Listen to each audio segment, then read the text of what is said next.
Since we commenced at midnight last Wednesday with these restrictions, we've checked 85,000 or in excess of 85,000 vehicles at these checkpoints, the majority of whom are complying with the restrictions. We are still finding that others aren't. We've issued since then 151 infringement notices to people who are not complying with the restrictions. The most common reason is going to visit family and friends or associates and overnight stays, so that is clearly not permitted under the Chief Health Officer directions, and will continue to enforce that. More broadly, Operation Sentinel continues to operate across the state, with police checking private premises to ensure that people are complying where they need to, checking populated areas and checking businesses. Since midnight last Wednesday, we've issued an additional 351 infringement notices for those people breaching the restrictions. Some examples of that: last Thursday night in Latrobe Street, Melbourne, there was a party at a short-term rental property. Police were called due to the noise, issued 10 infringements and moved the people on. They were called back to that premises some hours later, and another 24 infringement notices were issued to people who are breaching the restrictions and holding a party there.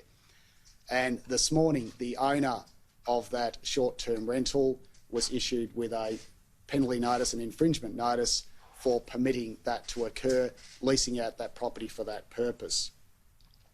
Additional examples of people breaching includes not leaving a restaurant when asked to. So clearly KFC is popular during the lockdown.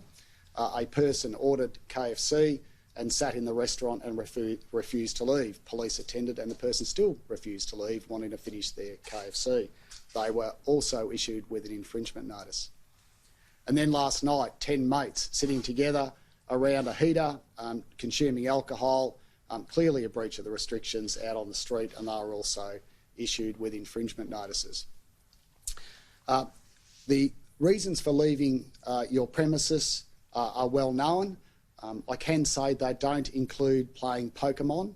A couple of mates out in the car travelling around playing Pokemon doesn't fit within those reasons to leave, and those males were issued with infringement notices. As is visiting massage parlours and massage businesses or undertaking sex work.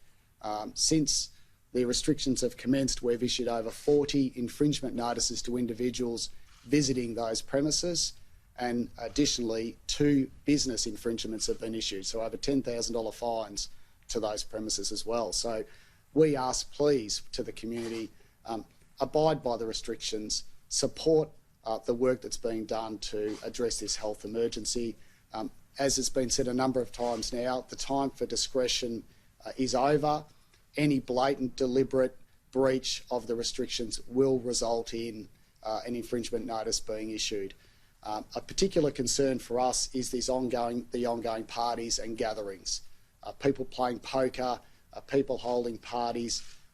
We're finding people in cupboards, we're finding people in garages. Please stop, do all you can to support what the rest of the community is doing to address this health emergency.